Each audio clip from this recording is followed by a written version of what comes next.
ನರಸಿಂಹ, ನೀನು ಯಾಕೋ ಇಲ್ಲಿಗೆ ಬರಕ್ಕೆ ಹೋದೆ?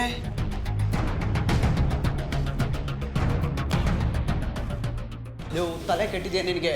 ಯಾಕೋ ಇಲ್ಲಿಗೆ ಬಂದೆ? ಯಾರಾದರೂ ನೀನು ನೋಡಿದ್ರೆ ಸುಮ್ಮನೆ ಬಿಡ್ತಾರಾ? ನಾ ಎಲ್ಗೂ ಹೋಗೋ ಪರಿಸ್ಥಿತಿ ಇಲ್ಲ ನರಸಿಂಹ. ಏನಾಯ್ತು ಅಂತದ್ದು? ಯಾಕೋ ಇಷ್ಟೊಂದು ಟೆನ್ಷನ್ ಆಗಿದೆಯಾ? ನಿನ್ಗೇನು ಸಪೋರ್ಟ್ ಬೇಕು ಹೇಳು, ನಾನು ಮಾಡ್ತೀನಿ. ಏನೋ ಪ್ರಾಬ್ಲಮ್ಮು? ನನಗೆ ನಿನ್ನ ಸಪೋರ್ಟ್ ಬೇಕಾಗಿದ್ದಕ್ಕೆ ಇಲ್ಲಿಗೆ ಬಂದಿರೋದು. ಆ ರಂಜಿತ್ ತಮ್ಮನ್ನ ಗುಟ್ಟಾಗಿ ಮೀಟ್ ಮಾಡ್ತಿದ್ದ ಅನ್ಕೊಣೋ. ಏನು ಹೇಳ್ತಿದ್ಯಾ? ರಂಜಿತ್ತು ಅಮ್ಮನ ಮೀಟ್ ಮಾಡ್ತಿದ್ದಾರಾ? ನನಗೆ ನಂಬಕ್ಕಾಗಲ್ಲ ಮಗ. ಏಯ್, ನೀನು ಸುಮ್ಮನೆ ಇಲ್ಲದೆ ಇರೋದೆಲ್ಲ ಹೇಳ್ಬೇಡ. ಏನೋ ನೋಡ್ಬಿಟ್ಟು ನೀನೇನೋ ನಿನ್ನ ಬಾಯಿಗೆ ಬಂದಿದ್ದಲ್ಲ ಮಾತಾಡ. ಮಗ, ನಾನು ಸತ್ಯವಾಗ್ಲೂ ಹೇಳ್ತಾ ಇದ್ದೀನಿ. ನನ್ನ ಕಣ್ಣಾರ ನೋಡಿದ್ದೀನಪ್ಪ. ನೀ ಯಾಕಮ್ಮನ್ನ ಮೀಟ್ ಮಾಡಕ್ ಹೋದ? ಅವನು ಅಲ್ಲೇ ಹಿಡಿದು ಬಡ್ದು ಬರೋಣ ಅನ್ಕೊಂಡಿದ್ದೆ. ಅಮ್ಮ ಅಲ್ಲೇ ಇದ್ರು, ಏನು ಮಾಡೋಕ್ಕಾಗಲಿಲ್ಲ.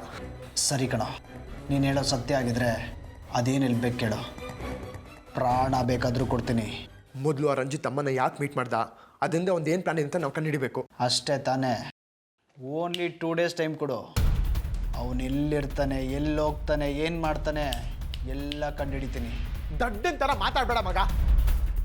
ಅವನು ಎಲ್ಲಿದ್ದಾನೆ ಏನೋ ಒಂದು ಗೊತ್ತಿಲ್ಲ. ನನ್ನ ವರ್ಷಕ್ಕೆ ಅವನೇ ಹುಡುಗರನ್ನ ಕಳಿಸಿರ್ಬೇಕು. ಅದು ಅಲ್ಲದೆ ಸೂರ್ಯ ಜೊತೆ ಅವನೇ ಶಾಮೀಲಾಗಿರಬೇಕು ಅಂತ ನನಗೆ ಅನುಮಾನ ಬರ್ತಿದೆ. ಮೊದಲು ಅವನು ಎಲ್ಲಿದ್ದಾನೆ, ಅವನ ಉದ್ದೇಶ ಏನು ಅಂತ ನಾವು ತಿಳ್ಕೊಬೇಕು. ಅವನೆಲ್ಲಿದ್ದಾನೆ ಅಂತ ನಾನು ಕಂಡಿಡ್ದೆ ಹಿಡಿತೀನಿ. 2 ಗೂಸ ಕೊಟ್ಟರೆ ತಾನಾಗೆ ಬಾಯ್ಬಿಡ್ತಾನೆ. ಗೂಸ ಕೊಡೋಕ್ಕೂ ಮುಂಚೆ ಅವನೆಲ್ಲಿದ್ದಾನೆ ಅಂತ ತಿಳ್ಕೊ. ಅವನ್ನ ನಾನೇ ಹುಡುಕ್ತಿದ್ದೆ. ಆದರೆ ಏನು ಮಾಡಲಿ, ಹೊರಗಡೆ ಹೋಗೋ ಪರಿಸ್ಥಿತಿ ನಾನಿಲ್ಲ. ಡೋಂಟ್ ವರಿ ಕಣ, ನೀನು ಆರಾಮಾಗಿರೋ.